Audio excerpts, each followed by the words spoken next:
എന്താ മോനെ അത്യാവശ്യമായിട്ട് കാണണമെന്ന് പറഞ്ഞത്? നമ്മൾ തമ്മിൽ കണ്ടത് വീട്ടിൽ പ്രശ്നമായോ? അത് പ്രശ്നമായോന്ന് പ്രത്യേകിച്ച് ചോദിക്കേണ്ട കാര്യമില്ലല്ലോ. ഇപ്പൊ അതിനേക്കാളും വലിയ തലവേന ഉണ്ടായിരിക്കുക. ആദർശം നയനയും കൂടി അവളെ അവളുടെ മോളെയും കൊണ്ട് വീട്ടിൽ കൊണ്ടുവന്നിരിക്കുക. ആ അനക്കെ ആ ചന്തുമോളെയും കൊണ്ട് അവരവിടേക്ക് വന്നു. ആദർശ നയന നേരത്തെ വീട്ടിലുള്ളവരോട് പറഞ്ഞു ഇന്നൊരു ഗസ്റ്റ് ഉണ്ടാവുമെന്ന്. പക്ഷെ ആ ഗസ്റ്റ് അവളും അവളുടെ മോളും ആയിരിക്കുന്നത് ഞാൻ കരുതിയില്ല. നവ്യ അവിടെ ഇല്ലായിരുന്നോ? അവളവിടെ ഉണ്ടായിട്ട് എന്താണ് പ്രയോജനം? അവളെ തെറ്റിദ്ധരിപ്പിക്കാൻ വേണ്ടിയിട്ടല്ലേ ആദർശ നയനെ കൂടെ അനക്കയെ കൂട്ടിക്കൊണ്ട് വന്നത്. നവ്യ അവളെ കൊണ്ട് കഴിയുന്ന രീതിയിലൊക്കെ പ്രതികരിച്ച് നോക്കി. പക്ഷെ അതുകൊണ്ട് പ്രയോജനം ഉണ്ടാവുമെന്ന് തോന്നുന്നില്ല. അവളെ അവിടെ നിർത്തിയിട്ട് എന്നെ ശ്വാസം മുട്ടിക്കാനാ രണ്ടുപേരുടെയും തീരുമാനം. നീ പേടിക്കണ്ട മോനെ, ഞാനിവിടെ ഉണ്ടല്ലോ. നമുക്കെന്തേലും വഴി കണ്ടെത്താം. എനിക്ക് ഒരു സമാധാനമില്ല അച്ഛാ. അവൾ ഇനി ഒരിക്കലും റിക്കവറായി വരുമെന്ന് ഞാൻ കരുതിയതല്ല. അവളിപ്പോ പരസഹായത്തോടെ ആണെങ്കിലും നടന്നു തുടങ്ങിയിട്ടുണ്ട്. ഇനിയിപ്പോ സംസാരിക്കൂടെ ചെയ്താ അവള് സത്യങ്ങളൊക്കെ വിളിച്ച് പറയത്തില്ലേ? നവ്യയുടെ തണലില്ല ഞാൻ അവിടെ ജീവിക്കുന്നത് തന്നെ. നിന്നെ അവിടെ നിന്ന് പുറത്താക്കിയ നിനക്ക് അതേ സുഖസൗകര്യത്തിൽ താമസിക്കാൻ വേറെ വീടുണ്ടടാ. പക്ഷേ നിന്റെ ഭാഗത്തെ തെറ്റ് അവള് വിശ്വസിക്കുകയാണെങ്കിൽ അവൾ അതിനുശേഷം എന്ത് ചെയ്യുമെന്ന് പറയാൻ പറ്റില്ല. അവള് മിക്കവാറും എന്നെ കൊല്ലും അച്ഛാ. അവൾ ഇടഞ്ഞു കഴിഞ്ഞാ നമ്മൾ കരുതുന്ന പോലൊന്നും അല്ല. എനിക്കൊപ്പം കൂടിയാൽ പിന്നെ നിന്നെ എല്ലാ അർത്ഥത്തിലും തകർക്കാനാ ആദർശന്റെ ശ്രമം. എല്ലാത്തിനും മൂർത്തിയുടെ കൂട്ടം ഉണ്ടാവും. സാരമില്ല മോനെ, നവ്യ എന്ന ഭാര്യയോട് നിനക്ക് താല്പര്യമൊന്നുമില്ല. അതുകൊണ്ട് അവള് നിന്റെ ജീവിതത്തിൽ നിന്ന് പോയാലും നിനക്ക് പ്രത്യേകിച്ച് കുഴപ്പമൊന്നുമില്ലടാ. പക്ഷേ നിങ്ങൾക്കൊരു കുഞ്ഞുണ്ട്. അതെന്താ കുഞ്ഞുങ്ങളുടെ കാര്യം അച്ഛനിങ്ങനെ പറയുന്നത്? നേരത്തെ അനഘയ്ക്കൊരു കുഞ്ഞുണ്ടെന്ന് പറഞ്ഞല്ലോ. അതെ, അവർ രണ്ടാളും, അനഘയുടെ കുഞ്ഞും നവ്യയുടെ കുഞ്ഞും, നിന്റെ സ്വന്തം ചോരയാ. കുട്ടികളെ വിട്ട് കളയുന്നതിനോട് എനിക്ക് അഭിപ്രായമില്ല. ഒരേ സമയം അനഘയും നവ്യയും ഒഴിവാക്കണം. അതോടൊപ്പം ആ കുഞ്ഞുങ്ങൾക്ക് വളരാനുള്ള സാഹചര്യം ഒരുക്കുകയും വേണം. ഇപ്പോഴത്തെ സാഹചര്യത്തിൽ അനന്തപുരിക്കാരുടെ സംരക്ഷണം ഉള്ളതുകൊണ്ട് നിന്റെ കുഞ്ഞുങ്ങൾക്ക് പ്രത്യേകിച്ച് കുഴപ്പമൊന്നും ഉണ്ടാവില്ല. എങ്കിലും അവർക്കെന്തെങ്കിലും സഹായം ആവശ്യം വന്നാൽ നിന്റെ ഭാഗത്തുനിന്ന് അതുണ്ടാവണം. പേടിക്കണ്ട മോനെ, ജീവിതമാകുമ്പോൾ പ്രതിസന്ധികൾ ഒരുപാടുണ്ടാവും. എന്നോട് നിന്റെ അമ്മ ചെയ്തിട്ടുള്ള യഥാർത്ഥ കഥകളൊന്നും നീ അറിഞ്ഞിട്ടില്ല. അതറിഞ്ഞിരുന്നെങ്കിൽ 100% നീ ഇപ്പോ നിന്റെ അമ്മയുടെ ശത്രുവായനെ.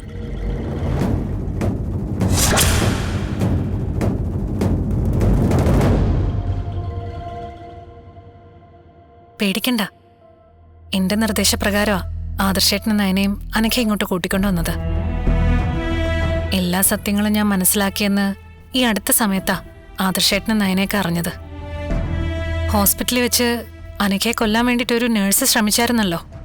അതുപോലും ആദർശേട്ടന് ചോർത്തിക്കൊടുത്തത് എൻ്റെ ഒരു ഫ്രണ്ട് നമിതയാ. ശരിക്കും പറഞ്ഞ അഭിക്കൊപ്പം നിന്നുകൊണ്ട് അവന്റെ അച്ഛൻ്റെയൊക്കെ എല്ലാ നീക്കങ്ങളും ചോർത്തിയെടുത്ത് ആദർശേട്ടനെ അറിയിച്ചുകൊണ്ടിരുന്നത് ഞാനും എൻ്റെ ഫ്രണ്ടും കൂടിയാ. എന്നെയും നിന്നെ മാത്രമല്ല ഒരുപാട് പെൺകുട്ടികളെ അഭി കരയിച്ചിട്ടുണ്ട്. അതിനെല്ലാം മുതലും പലിശയും പലിശയുടെ പലിശയും ചേർത്ത് തിരിച്ചു കൊടുക്കണം എനിക്ക്. നീ പൂർണ്ണമായിട്ടും ആരോഗ്യം വീണ്ടെടുത്താ നമ്മൾ ഒരുമിച്ചായിരിക്കും അവനെ തളയ്ക്കുന്നത്. ശരി, നീ എന്തായാലും എത്തേണ്ടടുത്ത് തന്നെ എത്തിയത്. കുറച്ചു ദിവസം ഇവിടെ താമസിക്ക. അതിനിടയ്ക്ക് നിന്നെ ഇല്ലാതാക്കാൻ വേണ്ടി പല നീക്കങ്ങളും അഭി അവന്റെ അമ്മയും കൂടെ നടത്തും. അതിനെല്ലാം കൂട്ടു നിന്നുകൊണ്ട് ഞാനത് പൊളിച്ചോളാം. Take care.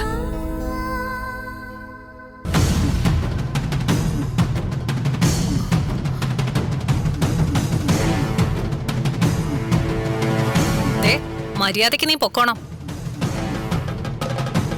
നിനക്കൊരു വാടക വീട് ഉണ്ടായിരുന്നല്ലോ, പിന്നെന്തിനാ ഇവിടെ വന്ന് കിടക്കുന്നേ? ഇവിടെ ഇപ്പോഴേ ആരും ഇല്ല. വേണമെങ്കിലേ ഇവളെ കഴുത്ത് ഞെരിച്ച് കൊല്ലാൻ പറ്റും.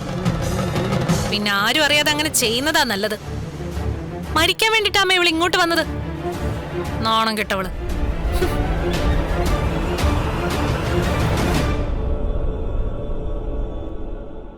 പറഞ്ഞത് കേട്ടില്ലേടി? നീ വീട്ടിൽ നിന്നല്ല, ഈ നാട്ടിൽ നിന്ന് തന്നെ പോണം. എന്റെ അഭിയെ കുരുതി കൊടുക്കാൻ വേണ്ടിയിട്ടല്ലേ നീ വന്നത്? എനിക്കറിയാം, ചന്തുമോൾ അഭിയുടെ കുട്ടിയാണെന്ന്. പക്ഷേ ആ പോയവൾക്ക് അത് അറിയില്ല. അതുകൊണ്ട് എന്റെ മോനായിരിക്കില്ല, അവള് തന്നെയായിരിക്കും നിന്നെ തീർക്കുന്നത്. നീ കരുതി ഇരുന്നോടി.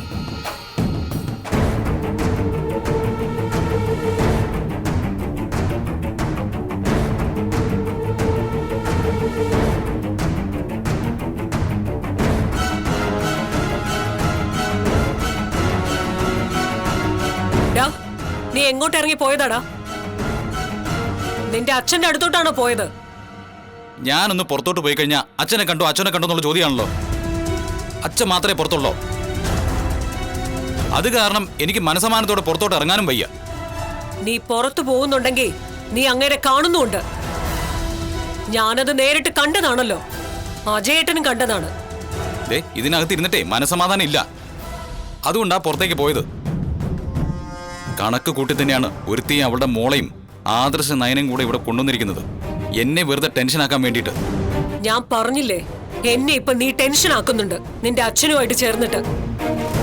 അതിന് ദൈവം തന്ന ശിക്ഷയായത്. പ്രാഗ് ഇനിയും പ്രാഗി കൊല്ല്. അവളിവിടെ നിൽക്കുവാണെങ്കിൽ മിക്കവാറും എനിക്ക് ഈ വീടിന്റെ പടി ഇറങ്ങി പോവേണ്ടി വരും. ഒരിക്കൽ ആദർശനെ മുത്തശ്ശൻ പടിയിറക്കി വിട്ടതാണ്. അതിന്റെ പിന്നാലെ ആ നയനയും പുറകെ പോയതാണ്.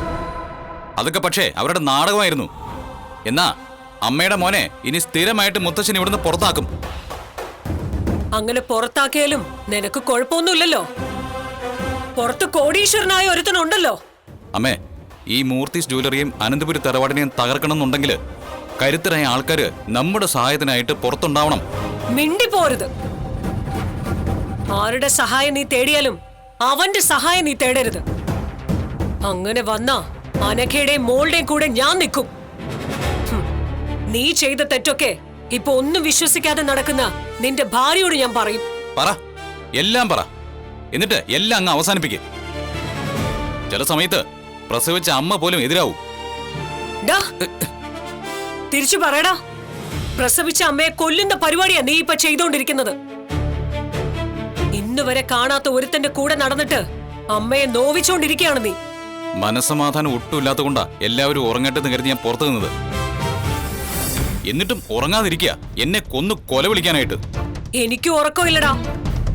ഞാനും ആത്മാവിനെ പോലെ ഇവിടെ ഇതിനകത്ത് ഓരോന്നാലോചിച്ചുകൊണ്ട് നടക്കുവാണ്. നിന്നെ പോലെ ഒരുത്തൻ കാരണം ഒരിക്കലും എനിക്ക് സ്വസ്ഥമായിട്ട് ഉറങ്ങാൻ പറ്റിയിട്ടില്ല. ഇനി സ്വസ്ഥമായിട്ട് ഉറങ്ങാം. നവ്യയും കൂടെ എല്ലാ കാര്യങ്ങളും അറിഞ്ഞതിന് ശേഷം. അവളെങ്ങാനും ചന്തുമോളുടെ അച്ഛൻ ഞാനാണെന്ന് അറിഞ്ഞ അവിടെ തീരും എന്റെ ജീവിതം. അത് ഓർത്തോ.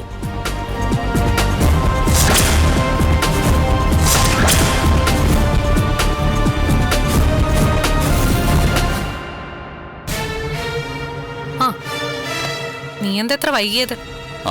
ഒരാളുടെ അടുത്ത് കാരണം പറഞ്ഞതേ ഉള്ളൂ. ഇതിനകത്തോട്ട് എന്തിനാടി വരുന്നത്?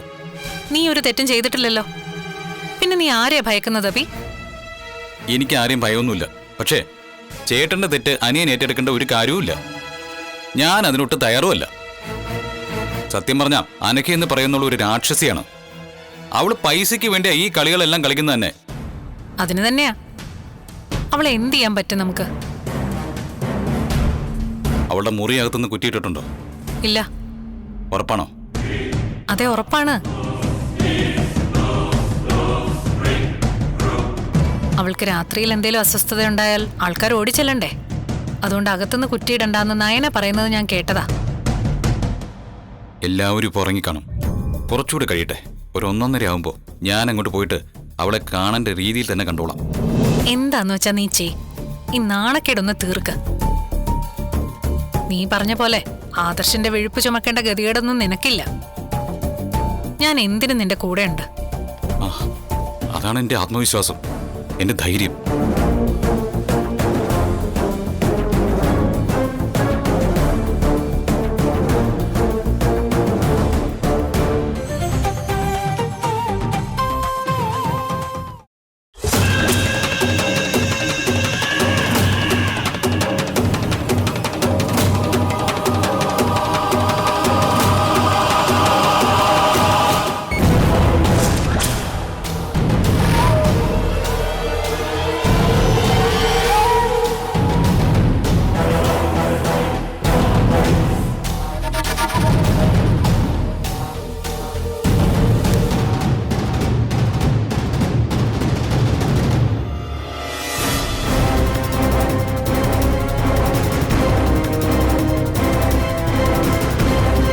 ഇവിടെ? അല്ല അത് പിന്നെ എന്താടാ കള്ളനെ പോലെ പാത്തും പതുങ്ങി വന്നത്? അനക്കെ കഴുത്തി ഞെരിച്ച് കൊല്ലാനാണോ? അയ്യോ, അങ്ങനൊന്നും ഞാൻ സ്വപ്നത്തിൽ പോലും കരുതിയിട്ടില്ല ഏട്ടത്തി. പിന്നെ എന്തിനാ നീ ഇപ്പൊ ഇങ്ങോട്ട് വന്നത്? അല്ല അത് പിന്നെ എന്തൊക്കെ പറഞ്ഞാലും ഏട്ടത്തിക്ക് സത്യങ്ങൾ അറിയാലോ.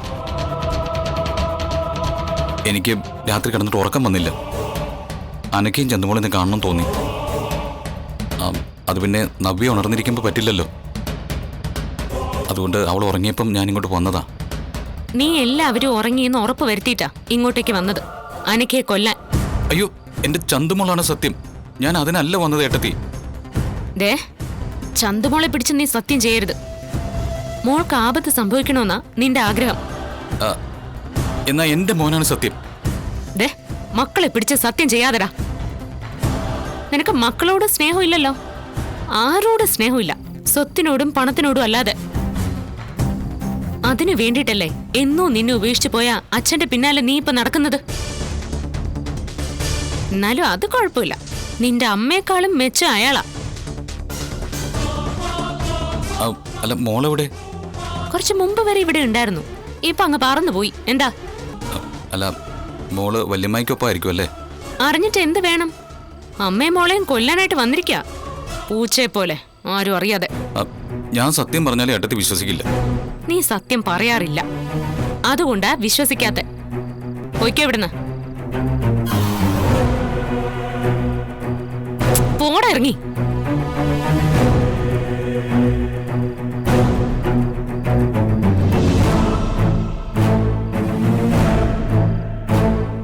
കണ്ടില്ലേ അവൻ കൃത്യസമയത്ത് എത്തിയത്? പക്ഷേ അവനൊപ്പം ഒരു മുറിയിൽ കഴിയുന്നത് അവനെ കൊത്തിയെരിഞ്ഞ് കൊല്ലാൻ ദേഷ്യമുള്ള ഒരാളാണെന്ന് അവനറിയില്ല.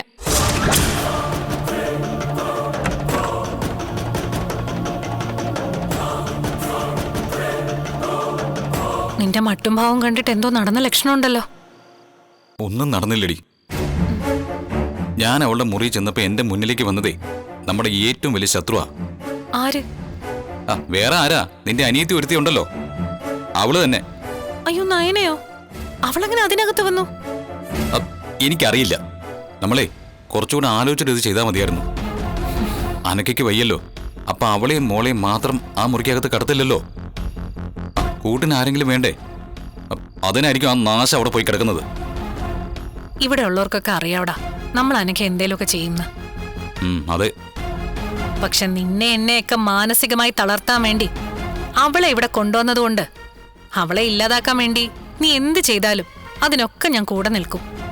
സമയം സന്ദർഭം ഒത്തുവരട്ടെ, എന്നിട്ടും നമുക്ക് അവളെ ചെയ്യേണ്ടത് ചെയ്യാം. ആദർശാണ് അനഘയെ വഞ്ചിച്ചത്, എന്നിട്ടും നിന്റെ അനിയത്തിയാണ് അവൾക്ക് വേണ്ടി ഏറ്റവും കൂടുതൽ വാദിക്കുന്നത്. അവൾ അങ്ങനെ ഒരു നന്മമരായിപ്പോയി, അതിനിപ്പോ എന്ത് ചെയ്യാൻ പറ്റും?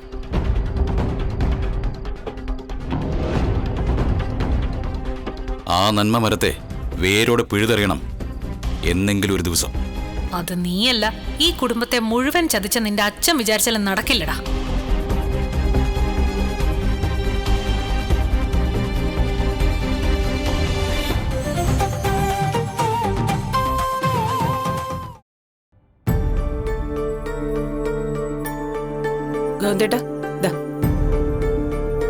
കുറച്ചു മുമ്പേ എന്നെ മൂർത്തി സാറ് വിളിച്ചു.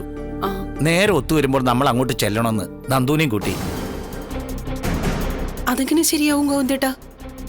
കല്യാണം കഴിയുന്നതിന് മുൻപ് നന്ദുവിനെ അവിടേക്ക് കൊണ്ടുപോകുന്നതേ അതത്ര പന്തിയല്ല ഗോവിന്ദേട്ടാ. എന്തെങ്കിലും പറഞ്ഞ് ഗോവിന്ദേട്ടൻ ഒഴിയാത്തത് എന്താ? മൂർത്തി സാറ് വിളിക്കുമ്പോൾ വരില്ലെന്ന് പറയാൻ പറ്റില്ല കനകെ.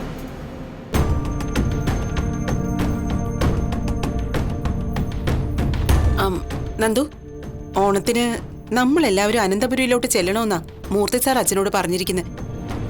ഞാനെങ്ങും വരുന്നില്ല. അല്ലെങ്കിലും നിന്നെ അങ്ങോട്ട് കൊണ്ടു ചെല്ലാൻ ഞങ്ങൾക്ക് താല്പര്യമൊന്നുമില്ല. ഞാൻ നിന്റെ വർക്കിന്റെ തിരക്കിനെ പറ്റിയൊക്കെ പറഞ്ഞായിരുന്നു. അപ്പൊ സാറ് പറയാ അതിന്റെ നഷ്ടങ്ങളൊക്കെ സാറ് തരാന്ന്. തമാശയായിട്ടാണ് പറഞ്ഞത്.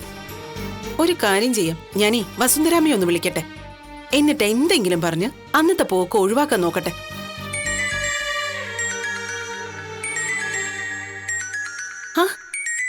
നവീൻ മോനാ? ഹലോ മോനെ. ആന്റി, ഉത്രാടത്തിന്റെ അന്ന് അനന്തപുരിയിലോട്ട് ചെല്ലാൻ അനിയുടെ മുത്തശ്ശൻ പറഞ്ഞായിരുന്നോ? ആ ഇപ്പൊ ഗോവിന്ദേട്ടനെ വിളിച്ച് പറഞ്ഞതേ ഉള്ളൂ. ആ എന്നാ പിന്നെ നന്ദുവിനെയും കൂട്ടി ഉത്രാടത്തിന്റെ അന്ന് അങ്ങോട്ട് പോരെ, ഞാനവിടെ കാണും. അതെയോ? നവീൻ മോനും ഉണ്ടോ? ആ എന്നെയും വിളിച്ചിരുന്നു. അതുകൊണ്ട് ഞാൻ ഉറപ്പായിട്ടും എത്തും. എന്നാ പിന്നെ തീർച്ചയായിട്ടും ഞങ്ങളും അവിടെയുണ്ട്. ആ ശരി ആന്റി. ഓക്കെ മോനെ. ഗോവിന്ദേട്ടാ, നവീൻ മോനും അനന്തപുരിയിലോട്ട് വരുന്നുണ്ടെന്ന്. അതുകൊണ്ട് നന്ദുവിനെയും കൊണ്ട് ചെല്ലണോന്നാ പറഞ്ഞേ. അപ്പൊ പിന്നെ നമ്മൾ പോവാതിരിക്കുന്ന മോശമല്ലേ? ദേ അമ്മേ, എനിക്ക് വരാൻ ഒരു താല്പര്യവും ഇല്ല. ദേ, നവീൻ മോൻ അങ്ങോട്ട് വരുന്നുണ്ടെങ്കിലേ നീ അങ്ങോട്ട് വരുന്നതിൽ ഒരു കുഴപ്പമില്ല. ആ അതെ, മോൻ തന്നെ പറഞ്ഞത് നിന്നെയും കൊണ്ട് വരണമെന്ന്. ഇത്രയും നേരം അങ്ങോട്ട് പോകുന്നത് വിഷമായിരുന്നല്ലോ. ആയിരുന്നു. പക്ഷേ ഇപ്പൊ നിന്നെ കെട്ടാൻ പോകുന്ന പയ്യനല്ലേ പറഞ്ഞത് നിന്നെയും കൂട്ടി അങ്ങോട്ട് വരണമെന്ന്. നിന്നെ കാണാൻ വേണ്ടിട്ടാ നവീൻ മോൻ അങ്ങനെ പറഞ്ഞത്. അതിനു വേണ്ടിട്ട് അവനൊരു അവസരം ഉണ്ടാക്കിയതാ. അതിപ്പോ വേണ്ടാന്ന് വെക്കണോ? അമ്മ, എനിക്ക് ഒരു താല്പര്യവും ഇല്ല. താല്പര്യം ഇല്ലെങ്കിലും നീ വരണം, വന്നേ പറ്റൂ. ഇത്തവണ നമ്മുടെ ഓണം അനന്തപുരിയില്ല. മോൾക്ക് ഈ കല്യാണത്തിന് വലിയ താല്പര്യം ഇല്ലല്ലോ കനകെ. ഗോവിന്ദേട്ടാ, അതൊന്നും നമ്മളിപ്പോ നോക്കണ്ട. നമ്മൾ അവിടെ ചെല്ലുമ്പോ അവിടെയുള്ളവരെ നന്ദൂട്ടിനെ ഉപദേശിക്കും. അതോടെ അവള് മാറുകയും ചെയ്തോളും.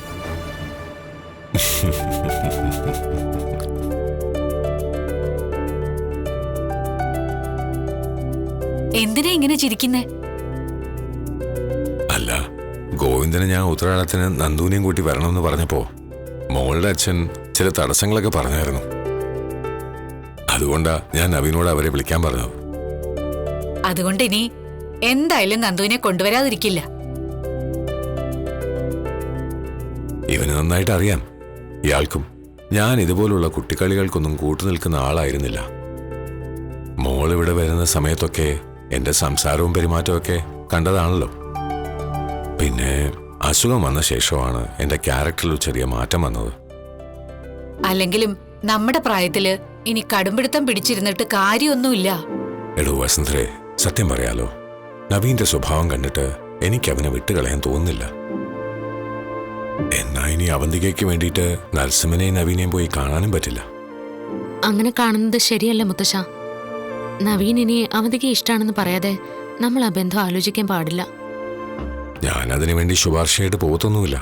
എങ്കിലും എന്റെ മനസ്സിലുള്ളത് ഞാൻ പറഞ്ഞേ ഉള്ളൂ. ഇപ്പൊ നവീനോട് അവന് കുറച്ച് നീരസമൊക്കെ ഉണ്ട്. ആ എടോ വസന്തരെ, ഓണമായിട്ട് നിങ്ങൾ പെണ്ണുങ്ങളെല്ലാരും കൂടെ സദ്യക്ക് വേണ്ട എല്ലാ ഒരുക്കങ്ങളും നടത്തണം.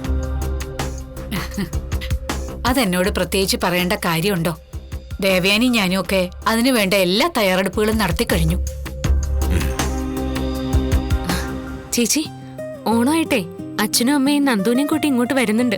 ആഹാ, നന്ദുവിനെയും കൊണ്ടുവരുന്നുണ്ടോ? മുത്തശ്ശനാ അച്ഛനെ വിളിച്ച് നന്ദുവിനെയും കൂട്ടി ഇങ്ങ് വരണമെന്ന് പറഞ്ഞ്. പിന്നെ നവീനും പറഞ്ഞു. ഇത്തവണത്തെ ഓണം നമ്മളെ സംബന്ധിച്ചിടത്തോളം നല്ലൊരു ഓണമാ. നമ്മുടെ അച്ഛനും അമ്മയും നന്ദുവും മാത്രമല്ല, ഇവിടെ ഇപ്പൊ അനഘയുണ്ട്, ചന്തുമോളുണ്ട്. ഓണാഘോഷം നടക്കുമ്പോ എല്ലാത്തിനും മുന്നിൽ അനഘയും ചന്തുമോളും വേണം. അത് കണ്ടിട്ട് ഇവിടെ ചിലരുടെ മനസ്സ് കലങ്ങണം. ഇറങ്ങിപ്പോടി. ഓണമായിട്ടെ എനിക്ക് തോന്നിയ പോലെ നടക്കും ഞാൻ.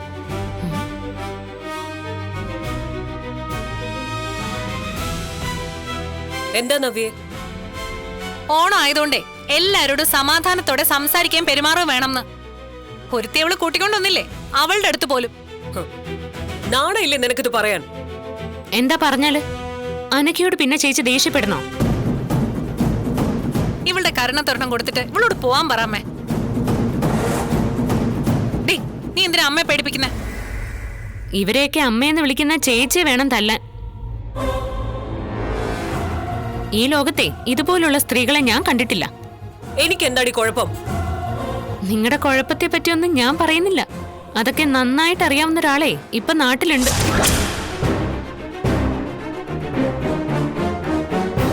എവിടെയോ കിടന്ന് ഒരുത്തനിപ്പോ നാട്ടിലെത്തിയിട്ടുണ്ട് കുറെ കള്ളക്കഥകൾ പറയാൻ. അതൊക്കെ കേട്ടിട്ട് എന്നോട് തട്ടിക്കയറാൻ വരരുത്. ദേ, നിങ്ങൾ എന്നോട് കൂടുതൽ ചൂടാവൊന്നും വേണ്ട അപ്പച്ചി. പലതും അറിഞ്ഞിട്ട് തന്നെയാ ഞാനും ആദർശേട്ടനും നടക്കുന്നത്. അതുകൊണ്ട് ഞങ്ങളുടെ മുമ്പിൽ കൂടുതൽ ആളാവാനൊന്നും നോക്കണ്ട.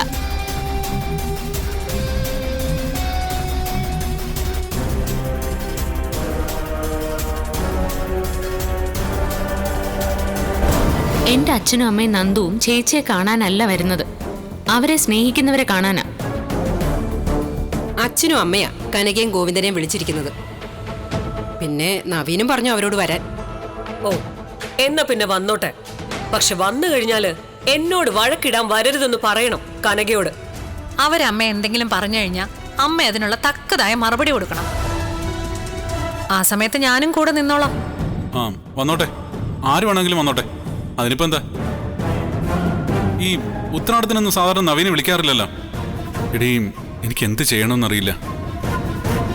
ചില നേരത്ത് മരിക്കാൻ പോലും തോന്നുക.